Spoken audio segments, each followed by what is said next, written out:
Voici en effet à quoi le règne des cieux est semblable. Un maître de maison qui était sorti de bon matin embauchait des ouvriers pour sa vigne. Il se mit d'accord avec les ouvriers pour 1 denier par jour et les envoya dans sa vigne. Il sortit vers la 3e heure, en vit d'autres qui étaient sur la place, sans rien faire, et leur dit : « Allez dans la vigne vous aussi, et je vous donnerai ce qui est juste. » Ils y allèrent.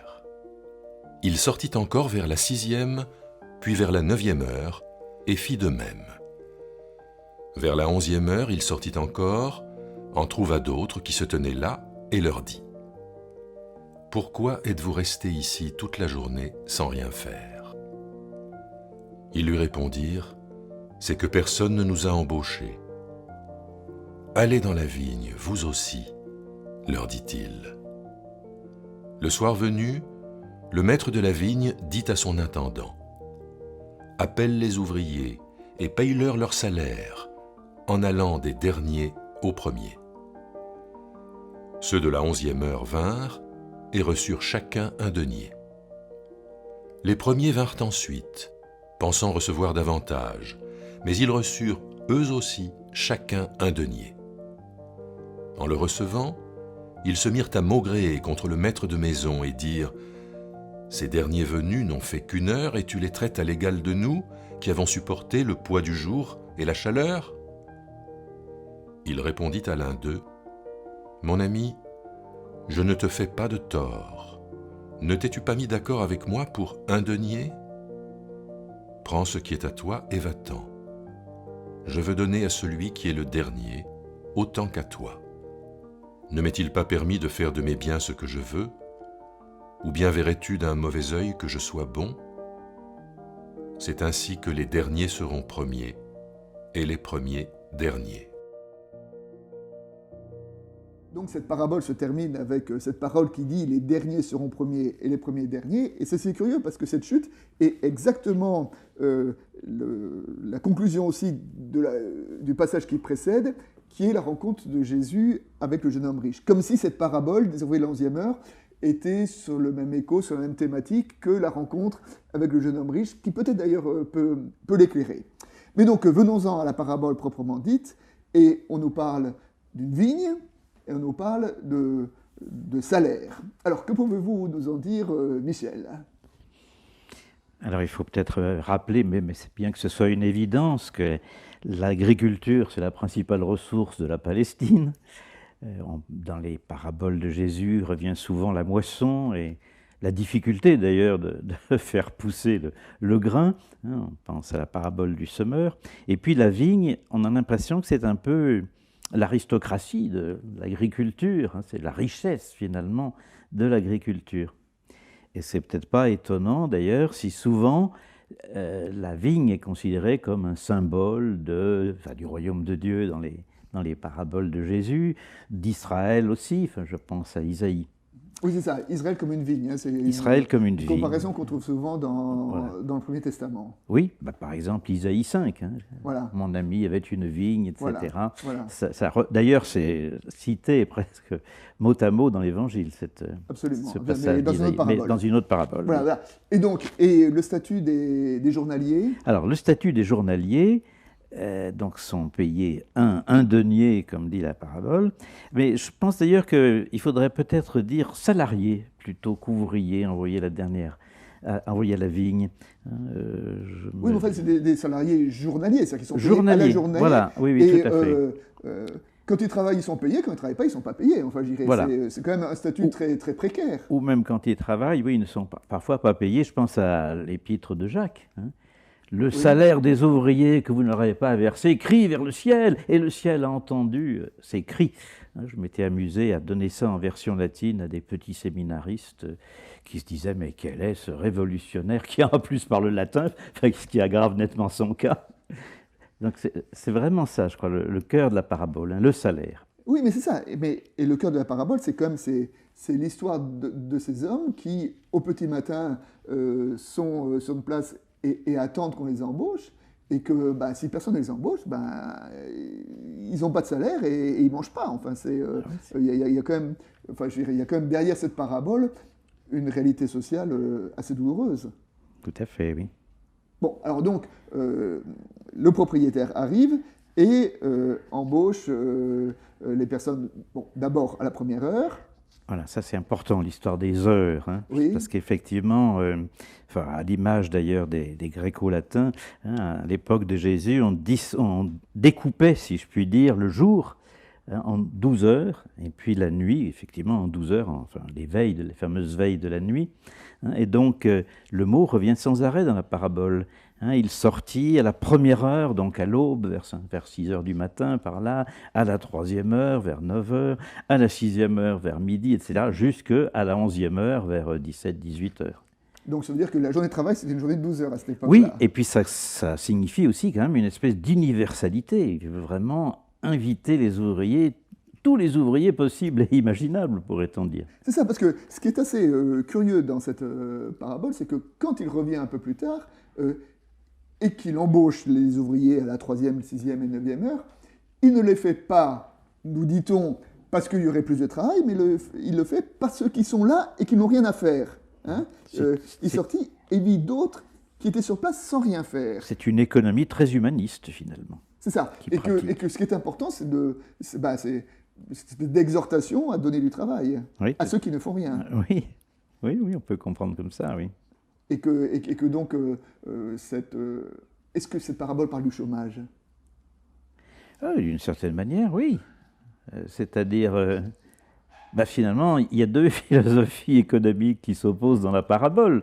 Hein. Il y a la philosophie économique des ouvriers de la première heure, qui considèrent qu'ils ont vendu, enfin, comme dirait Marx, ils ont vendu leur force de travail pour 12 heures, donc ils doivent être payés pour 12 heures, alors que ceux qui n'ont travaillé qu'une heure doivent être payés 12 fois moins. Bon, ça, c'est une logique. Et puis il y a l'autre logique économique qui consiste à dire, tous ces braves gens, ils ont un certain nombre de besoins, et ils ont finalement les mêmes besoins.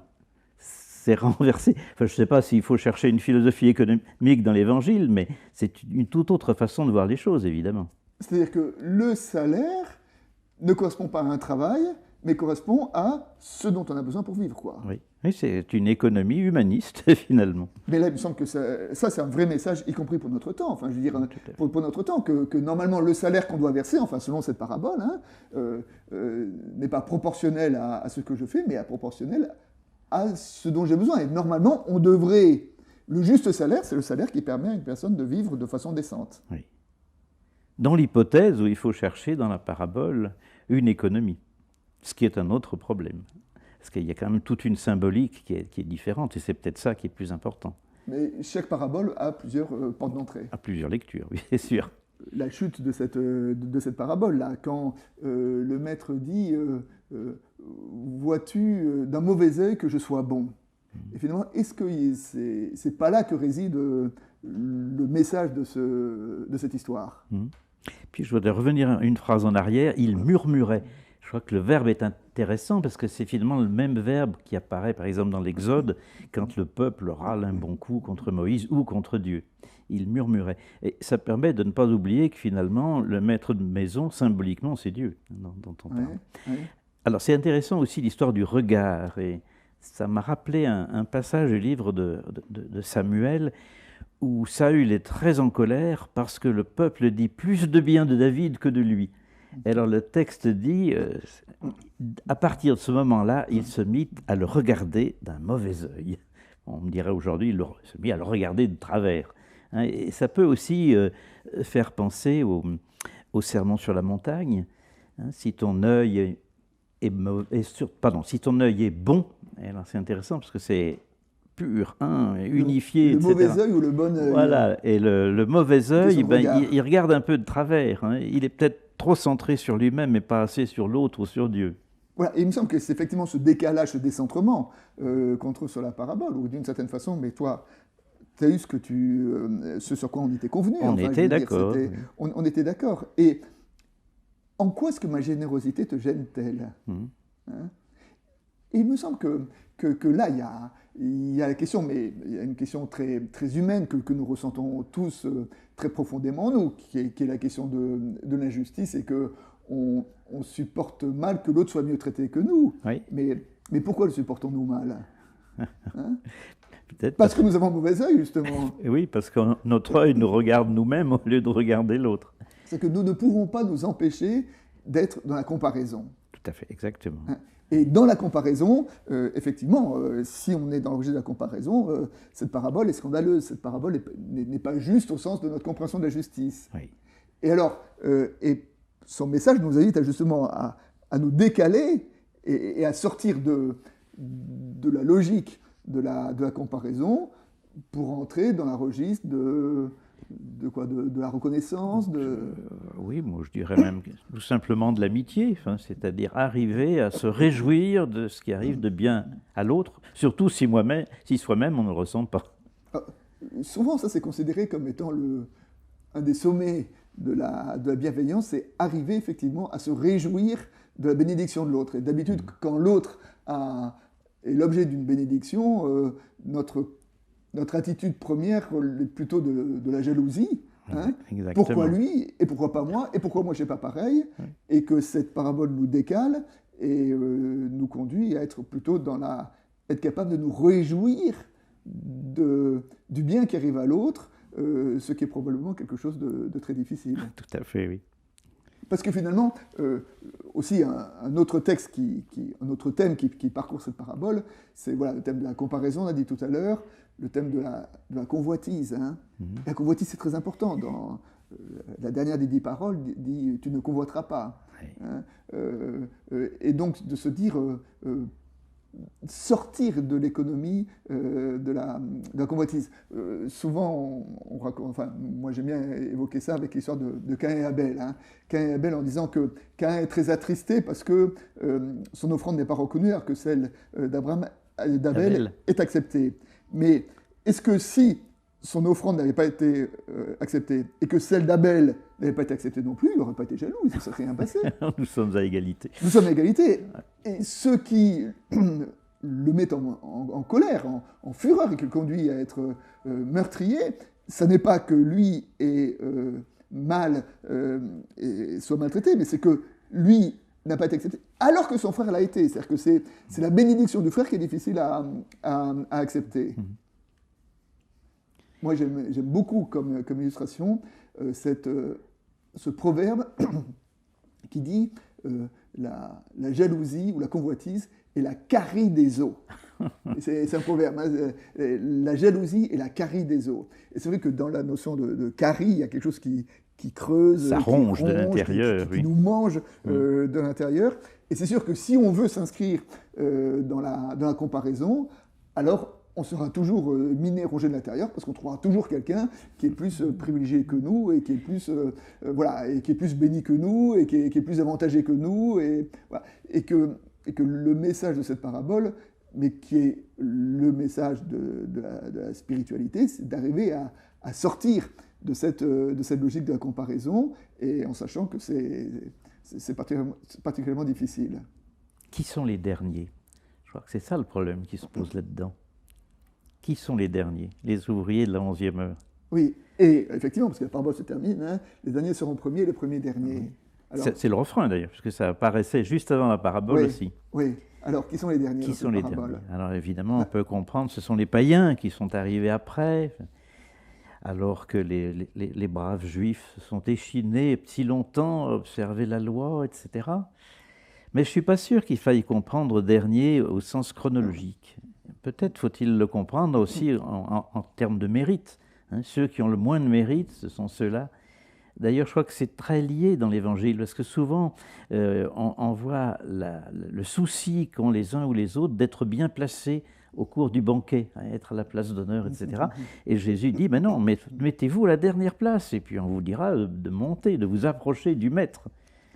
Et d'une certaine façon, cette parabole procède des renversements de l'Évangile. Hein. Bon, là, les premiers sont les derniers, de même qu'ailleurs dans l'Évangile, il est dit, voilà, c'est le petit qui est le grand, c'est le serviteur qui est le maître, c'est le dernier qui est le premier. Donc c'est aussi tout ce... Voilà, sortir de l'économie de la comparaison pour rentrer dans l'économie de la reconnaissance.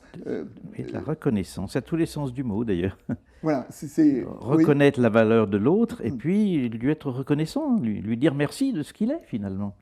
c'est peut-être le degré ultime de la reconnaissance. Et le degré ultime de la reconnaissance, pour le premier ouvrier, ce serait de dire de se réjouir de ce que même celui qui n'a travaillé qu'une heure à la fraîche ait aussi le fruit de sa journée de travail et aussi un salaire qui lui permette de vivre.